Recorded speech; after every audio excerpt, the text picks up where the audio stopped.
Hi everyone, and welcome into tonight's ATW, where the topic is the Han Dynasty. I'm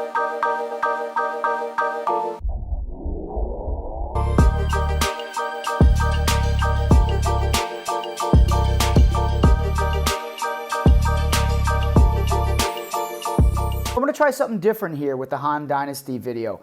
It is the NBA draft here on Wednesday, and so I'm going to mix in a little NBA draft theme here where I'll be choosing important topics as draft picks announced by NBA Commissioner Adam Silver here. So looking forward to working that into our video on the Han Dynasty. Now, the Han Dynasty came directly after the Qin Dynasty in Chinese history, and the Qin Dynasty, as we discussed earlier this week, eventually very short-lived dynasty, but not without major changes within Chinese culture that set up a lot of Chinese history. But the Qin Dynasty effectively came to an end in the early to mid 200s BCE, and so enter the Han Dynasty, which took over after the Qin forfeited and lost that mandate of heaven, ever so important when it comes to the transfer of power within Chinese dynasties. But let's begin the draft here. And with the first pick, I'm going to talk about the first Han emperor here. So let's take it away to Commissioner Silver to announce the first pick. With the first pick in the 2020 Han Dynasty draft, Mr. Smith selects Liu Bang. And Liu Bang was a fascinating story. I'm not going to go too in depth with his history, but you should know him as the very first emperor of the Han Dynasty. And what makes Liu Bang's story so fascinating is here was a guy who, unlike many kings or emperors in world history, he began his life as a relatively low and poor peasant who worked as a part of the Qin Dynasty's law enforcement, think like a police officer. But over the years, he worked his way up from low-ranking police officer to eventually he had a pretty high-ranking position in the Qin military. And he ultimately used that experience to effectively, when the Qin dynasty was collapsing, Liu Bang rose to power within the military, and he used that experience to eventually conquer and take over the throne to install a new dynasty in Chinese history. But his story is just a fascinating story as a sort of rags to riches, peasant to emperor story in Chinese history. With the second pick in the 2020 Han Dynasty draft, Mr. Smith selects on the growth and the expansion of Confucianism during the Han Dynasty. This is arguably one of the most important talking points that you guys can take with you moving forward here. Confucianism as a philosophy was born about 200 years in the 400s or so in Chinese history, BCE, and Confucianism existed for quite a long time before the Han Dynasty made it its official dynasty or government philosophy. But Confucianism almost died out during the Qin Empire. We had talked about how Qin Shi Huang burned and had many books burned during his rule as emperor of the Qin Dynasty, and many Confucian texts and novels almost didn't survive the Qin Dynasty era. But thankfully for Confucianism and for believers of Confucianism, the Han Dynasty was able to preserve and then install Confucianism as its main philosophy in government. And this is, again, arguably one of the greatest traditions that the Han Dynasty installed, starting with Liu Bang. But the revival and the spread of Confucianism throughout China. A quick refresher, remember, Confucianism focuses on elements of duty, filial piety, meaning that your duty to your family is one of the most important and sacred traditions that you can subscribe to. Also, the idea of duty to the government. This is going to become the hallmark, one of the most important characteristics of the Han Dynasty. And as the Han Dynasty spread and conquered more territories, and even as it expanded into territories that China had never conquered before, Confucianism is going to spread with it. And we'll be talking later here about trade routes, and trade routes are no doubt also going to help spawn a greater sense of Confucianism spreading throughout East Asia. And so undoubtedly, Confucianism as a pillar of the Han Dynasty is one of the most important characteristics that you guys can remember about the Han Dynasty. With the third pick in the 2020 Han Dynasty draft, Mr. Smith selects a bureaucracy. A bureaucracy takes the root word actually from French, and in French, for all my Frenchies out there, un bureau, a bureau, is a desk. And so I want you to think of the term bureaucracy. Always start with the idea of a desk. Now, desk is a large object that has different drawers. Each drawer sort of functions and has a different role. Maybe the drawer holds the pens. Maybe one drawer holds paperwork. Maybe one drawer holds supplies. So if you think of a drawer and how it, and the desk, and how it functions, now apply that theory of how a desk functions in bureau in French, and apply that to government structure.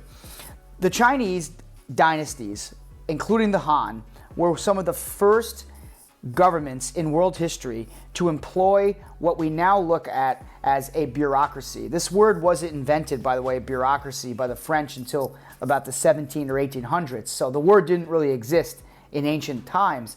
But a bureaucracy is a government in which the main ruling power of the government, which is the emperor and his family, the main ruling power, though, sort of flows from the emperor on down into different local and regional officials who all pledge their allegiance and work directly for the emperor. But the idea behind bureaucracy is you sort of divide the government up into different compartments, or with the desk analogy, into different drawers. And each drawer sort of has a different function. So maybe one of the drawers deals with taxation. Maybe one of the drawers deals with innovation and technology development. Maybe one of the drawers deals with the military. Maybe one of the drawers deals with trade and the economy. Whatever the case may be. That was an idea that the Chinese really put into practice, and it began primarily with the Han Dynasty. And there's a nifty little connection to pick number 2, Confucianism, because Confucianism put such an emphasis on developing a strong government and your duty to your government that as a result of the growth of Confucianism, you also get the growth of bureaucracy in China. And with that, I'm going to do sort of a side tangent here that goes along with pick number 3 in our bureaucracy, because part of China's bureaucracy during the Han Dynasty is the fact that civil service exams became synonymous with the Chinese government. And a civil service exam is a test that the Chinese government created that they would give out to different peoples who wanted to work for the government, who wanted to have a role in this massive bureaucracy that ran such a large empire. Many empires might have just awarded positions to the wealthy or friends of the royals or people who ruled. But in China, during the Han Dynasty, a new era of government work and selecting people to work for the government was born, because these civil service exams were tests that you would take, very similar to like AP exams or midterms or finals or whatever you want to call them. But these standardized tests existed to determine whether you could work for the Chinese government. The better you scored, the higher perhaps you could rise within the government. And one of the nice things about these civil service exams is they cut through a lot of social distinctions. They cut right through a lot of social hierarchy, which of course we know every society has a certain layer of social hierarchy. So you could be a lower class individual and score really well on these standardized civil service exams, thus climbing the ladder and working your way into a bureaucratic position within the government. And these government workers were some of the highest ranked people within the Chinese social structure system. So working for the government was a ticket to wealth and power and prestige. And there's a term for this concept that goes along with the idea that let the best people rise to society using these exams, and that's called a meritocracy. And the Han developed this meritocracy along to go with their bureaucracy. So lots of ocracies here, but between bureaucracy, meritocracy, and the civil service exams, this was one of the ways that the Han grew their power and helped keep power also by creating a whole new social class where working for the government was one of the most important jobs you could have. With the fourth pick in the 2020 Han Dynasty draft, Mr. Smith selects, and that's the invention of paper. We can owe a lot to the Chinese Han Dynasty for their inventions of paper. This helped spawn a greater transmission of language. Of course, the Chinese oracle bones many centuries before had been the foundation and the formation of writing within China, but with the invention of paper comes sooner than later the transmission of ideas and books and record keeping. So the Chinese, we owe them a debt of gratitude for inventing paper. With the 5th pick in the 2020 Han Dynasty Draft, Mr. Smith selects. I'm going to introduce a trade route as my last pick. And it's arguably one of the most famous and most well-known trade routes in all of world history. And it began with the Han Dynasty. They carved out this path that eventually became known as the Silk Roads. Now, I want to emphasize plural here because the Silk Roads were a network of roads. It wasn't just one road. It was a series of roads that spread all over Eurasia. And ultimately, after years of developing these roads and putting massive amounts of government money and raising taxes to increase the growth of the Silk Roads, the Han Dynasty developed what was really one of the first sort of global trade routes. That doesn't include the entirety of the world, but at the time, Eurasia was where most of the action, as well as Africa too, was where most of the action was occurring. And so as a result of the Silk Roads, the Han Dynasty was able to connect with empires that were going on at the time, like the Roman Empire. Some important Persian empires were connecting to the Han Dynasty. Technology, ideas like Confucianism, religions spread, people moved. The Silk Roads opened up China and helped bring different worlds together. And although we have not yet done our deep dive on various trade routes this year, trade is going to be one of the most critical topics that we cover all year long. And you can always look back on the Han Dynasty for being the forerunners and the creators of one of the world's most influential trade routes that brought Afro-Eurasia together really in a way that had never been seen before.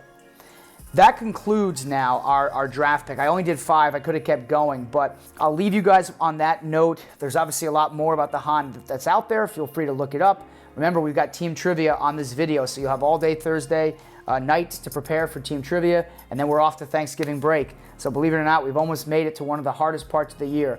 I'll end my video tonight, as always, reminding you, the past shapes the future. I hope you enjoyed this NBA draft theme Han Dynasty video. Take care, everyone.